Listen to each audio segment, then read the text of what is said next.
Witam Was bardzo serdecznie. Ja nazywam się Arek, a oto Big Muff P.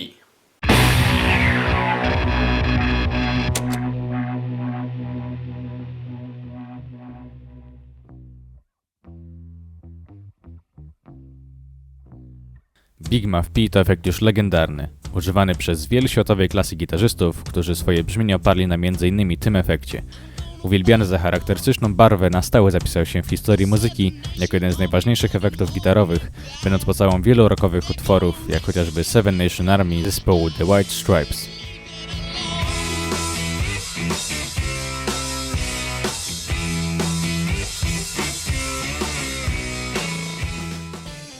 Historia Big Muffa jest dosyć długa, bo sięga 1969 roku. Tak oto jego początki wspomina Mike Matthews, założyciel i prezes Electro Harmonix. Już w 1969 roku sprzedawałem Muff Fuzza, który był łagodnym overdrive'em. Chciałem stworzyć większy efekt z 3 potencjometrami, długim sustainem i mocniejszym przesterem. Zapytałem mojego kolegę Boba Miera, czy zaprojektowałby takiego efektu. Kiedy dostałem od niego prototyp, pokochałem ten długi sustain. Spędziłem kilka dni na zmienianiu kondensatorów, by obniżyć przester w wysokich tonach. Wreszcie udało mi się znaleźć kompromis pomiędzy jak najlepszym brzmieniem i najdłuższym sustainem. Uzyskałem to dzięki wykorzystaniu 3 kondensatorów w różnych częściach układu obniżających przesterowanie. Wyprodukowaliśmy parę sztuk i przyniosłem pierwszą partię do Henry'ego, szefa Manny's Music Store w Nowym Jorku.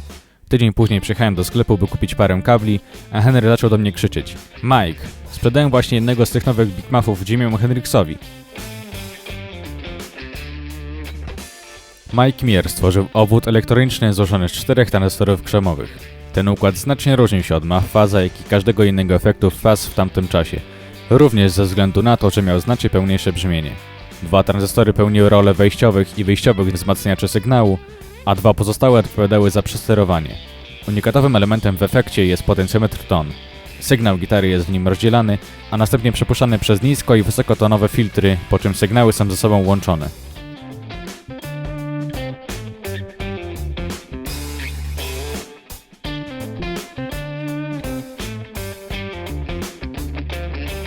Jest to już 9.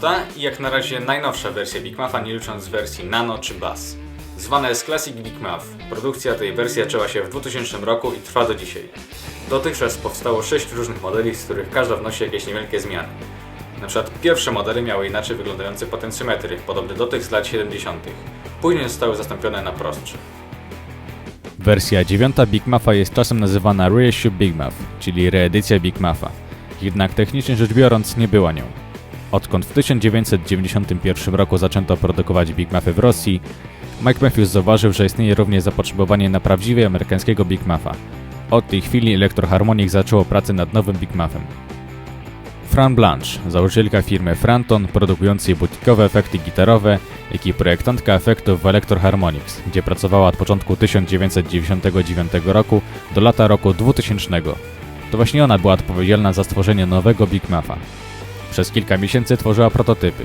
Mike Matthews i kilku innych pracowników Electro Harmonix testowało i oceniało tuziny różnych wersji. Do nowego Big Muffa została wybrana dosyć klasyczna. Obwód elektroniczny tej wersji jest dość mocno podobny do oryginalnego efektu Boba Miera, z tylko niewielkimi zmianami elementów elektronicznych. W ten sposób w roku 2000 Big Muff powrócił do produkcji w Nowym Jorku.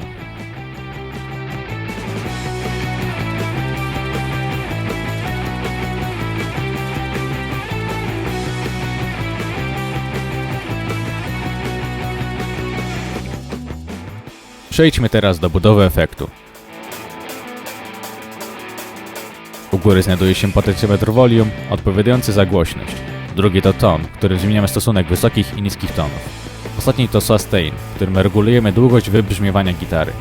Niżej znajduje się włącznik, a z przodu wejście i wyjście sygnału gitary oraz wejście na zasilacz typu jack 3,5 mm.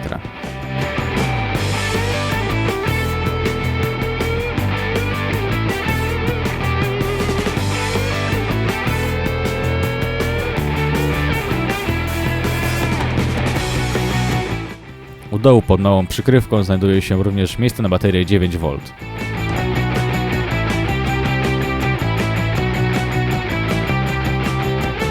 To, co zwróciło moją uwagę zaraz po rozpakowaniu, to jego naprawdę duże rozmiary. Jest prawie dwukrotnie większy od standardowych efektów Bossa. Można by się spodziewać, że efekt jest tak duży, bo potrzebuje dużo miejsca. Niestety nie, większość miejsca w budowie jest wolna.